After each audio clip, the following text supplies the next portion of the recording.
आमे जेबे review करूछु result election result पर जेन जगार बीजेपी रो मु डायरेक्टली कहवा के चाहूँ जे मोदी वेव भी नहीं कि राम मंदिर भी इफेक्ट नहीं थाई से जगार बीजेपी एते वोट पाइला केनता कि आमे कलाहांडी जिले रे एवं केबिके अंचल रे बहुत जगार ये प्रकार सुनबा के मिली आमे भी देखु एनालिसिस करला पर जानूछु और हमके भी कॉन्फिडेंटली लागुचे जे बीजेपी वोट टैंपरिंग करूचे बोली और आपण माने एबे न्यूज माध्यम रे देखि पारथुवे सारा देश रे जा रिपोर्ट अच्छे सब जगह जेन जगह के भी जीवे समान इश्यूज आसुचे सामने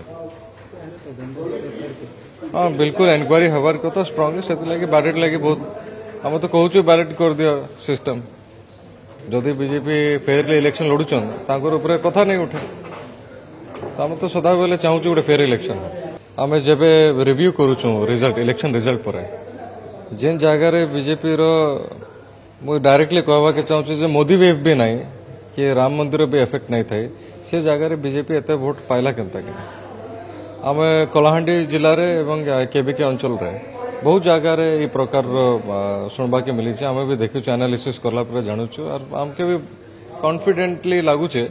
जे बीजेपी वोट टैंपरिंग करूचे बोली और आपण माने एबे न्यूज माध्यम रे देखि पारथुवे सारा देश रे जा रिपोर्ट अच्छे सब जगह जेन जगह के भी जीवे समान इश्यूज आसुचे सामने हाँ बिल्कुल एनक्वायरी हबार कथा स्ट्रांगली से लगे बैलेट लगे बहुत आम तो कहूँ बैलेट कर दियो सिस्टम जदि बीजेपी फेयरली इलेक्शन लड़ुचन तांकर ऊपर कथा नहीं उठे तो आम तो सदा बेले चाहूँ गोटे फेयर इलेक्शन